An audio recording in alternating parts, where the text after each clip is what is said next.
You've got to be ready when you go to your asylum interview for some bizarre sounding questions. If we're just now meeting, I'm Brian Manning. I'm a political asylum lawyer. I help people all over the country secure their future in the United States through asylum.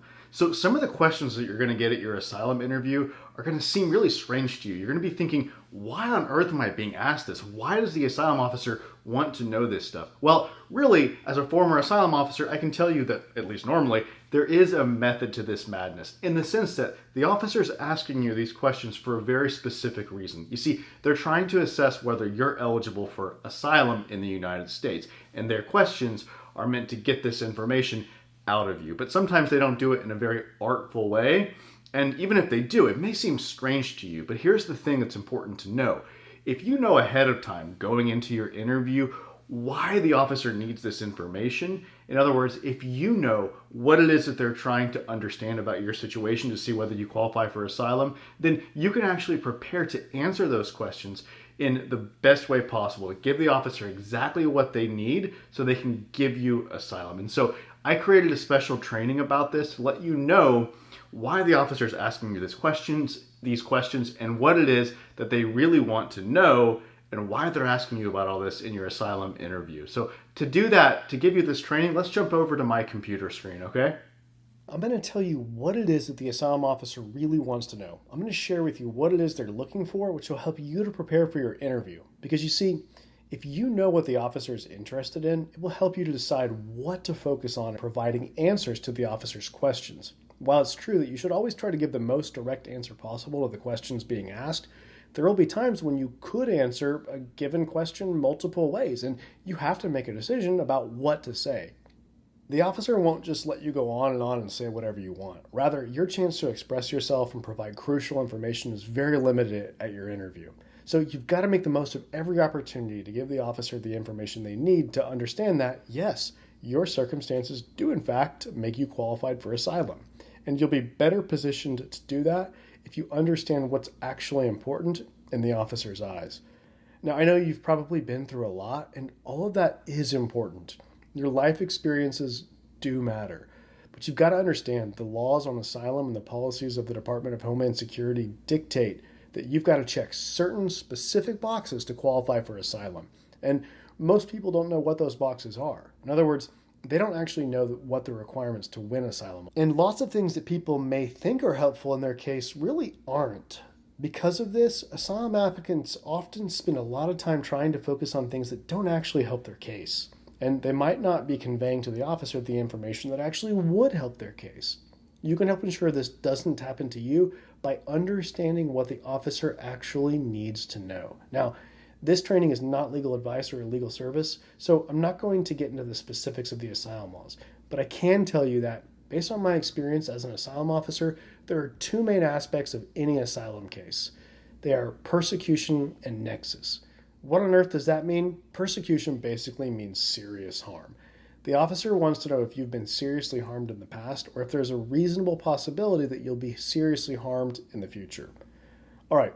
So for harm to count as persecution, I said it's got to be serious harm, right? What does serious harm mean? What kind of harm is bad enough to count as serious harm and thus be considered persecution? This is a gray area. The officer has to make a subjective judgment about whether what has happened to you is, and whether what may happen to you in the future would be, so bad that it counts as persecution. Now, being truly tortured, like having your fingernails pulled out and being waterboarded and enduring electric shocks, that kind of harm would definitely rise to the level of persecution.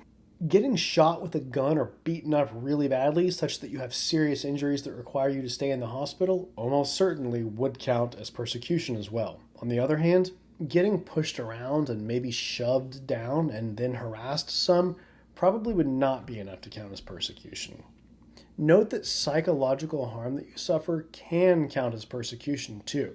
It doesn't have to be just physical harm to your body. So for example, if someone has a mock execution performed on them, like a gun is put to their head and the person holding it says they're going to kill the person and they even pull the trigger, but there's no bullet in the chamber so it doesn't fire, this could be enough to count as persecution if it ends up causing severe anguish in the victim.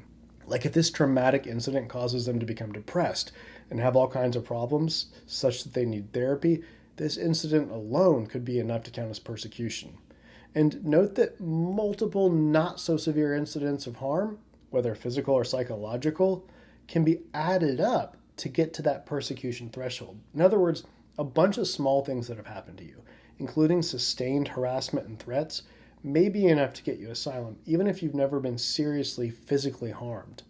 So, to assess whether you've been harmed in a way that's serious enough to be considered persecution, you can count on the officer asking you questions. Have you ever been physically harmed in your country? And if so, on how many separate occasions have you been physically harmed? When you describe an incident of harm, the officer will ask you what injuries you suffered. They'll also ask whether you sought medical care for the injuries, and if so, what diagnosis you received and what the treatment plan was.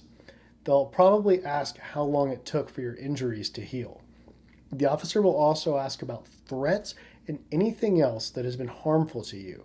They will also ask about threats and any circumstances that indicate someone may be likely to hurt you in the future.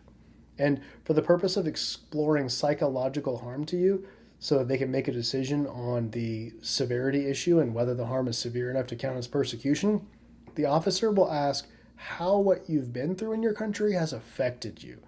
They may ask whether you've sought care from a mental health professional, like a therapist, psychologist, or psychiatrist, to help you deal with the psychological aspects of the trauma you've endured. In response to a broad, open-ended question like, how has what you've been through in your country affected you? It would be appropriate to mention things like having nightmares or trouble sleeping or feeling fearful or anxious or depressed, if any of those is in fact true of your situation.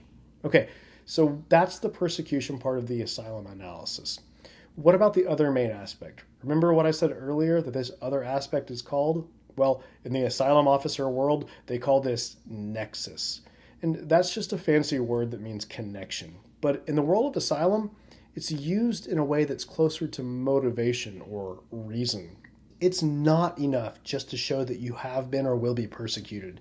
You've also got to convince the asylum officer that the persecution was, or would be, motivated by one of 5 particular things about you. Our asylum laws only protect people from certain types of persecution. Only persecution that's centered on one of the 5 protected characteristics set out in the law. You've got to show the officer that you possess at least one of these 5 protected characteristics, and that it's at least one of those characteristics that's causing the bad guys to want to harm you. So, what are these 5 protected characteristics? They're a person's race, religion, nationality, political opinion, or something called membership in a particular social group. Now, we're not going to go into detail in this training about what each of those means. That stuff gets pretty complicated and is beyond the scope of this training. But let me just say that you can expect the officer to ask you questions at your interview that are meant to understand the persecutor's motives. The officer needs to assess what it is that's motivating the persecutor to target you for harm. Because to grant asylum, the persecution, the grave harm, has to be motivated, at least in significant part, by the fact that you possess, or at least the persecutor's belief that you possess, one of the 5 protected characteristics under U.S. asylum law. And to make that determination, the officer will ask you questions. What did they say when they first approached you? And what did they say during and after the incident? This is because a person's words often indicate what their motives are. The officer will ask you questions about circumstances generally that may help them piece together the persecutor's motives. So you should be ready to talk at your interview about things that have been said around any incidents of harm or threats, and about any other circumstances that may indicate why it is that you've been targeted for harm. In other words, what is it about you that makes the bad guys want to harm you? And how do we know that this thing is in fact what's motivating them to get you?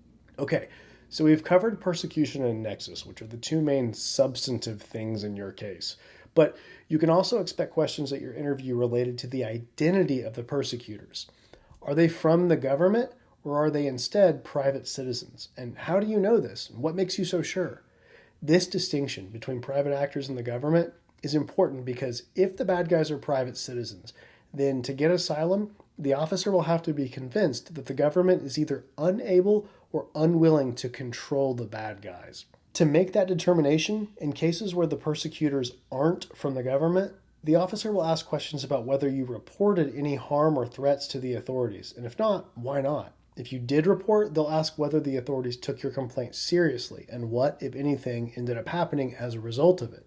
The officer may also ask questions to determine whether there's any ties between the bad guys and the police in your town or region, whether you're aware of any collaboration between the two, and if so, how you know about it. The officer will ask whether you think you could be safe if you were to just move somewhere new in your country.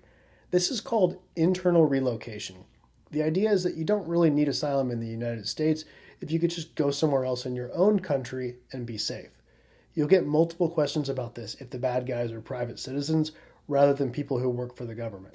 The officer will also ask about any aspects of moving to a new place that would be especially hard on you or your family. For example, if your child needs special medical attention that's only available in the country's capital, and that's where you used to live and where the bad guys are, then this would be relevant to the officer's internal relocation analysis. Finally, if you were physically present in any countries after you last left your country and before you arrived in the United States, if you traveled by land through Mexico, for example, or even had a short layover in a third country to catch a connecting flight, then you can expect questions about whether you had an immigration status in any such country and what that status was. This is because of something called firm resettlement, which I mentioned earlier, which essentially says that you can't get asylum in the United States if you were in a country where you had permission to stay permanently, but you chose not to and just continued on to the United States. It's actually a complicated topic, but that's the thrust of it. So expect questions about it at your interview. All right, now, what we've covered in this training is not the entire universe of what you may be questioned about. But these things, persecution and nexus, and then the identity of the persecutor, internal relocation, and firm resettlement, will definitely come up in some form or fashion at your interview, so I wanted you to be aware of them. That way, you can start thinking now about how you may address questions that are aimed to explore these topics. You can be prepared to give the officer the most important information in a succinct, clear fashion, and doing so will help your case. I really do think you'll go into your interview better prepared and more comfortable than you would have had we not spent this time together. But if you want to go even deeper, if you want personalized guidance ahead of your interview, or if you want to consider hiring a lawyer to actually represent you at your interview, then my team and I would love to talk to you. It starts with a strategy session where we'll discuss your situation and we'll tell you in detail how my law firm might be able to help you. It doesn't matter where you are in the United States. We help people all over the country, and we'll do your strategy session through a video conference, so it doesn't matter if we're not in the same area. So to get that set up, to schedule your strategy session, call us today at 713-909-0401. Once again, that number is 713-909-0401. So call us to set that up, or you can actually schedule it yourself online by going to my website, www.manningasylumlaw.com. You can see it on your screen. I hope you've enjoyed this training as much as I've enjoyed making it for you. Thanks, and I hope to have the chance to support you in your asylum journey.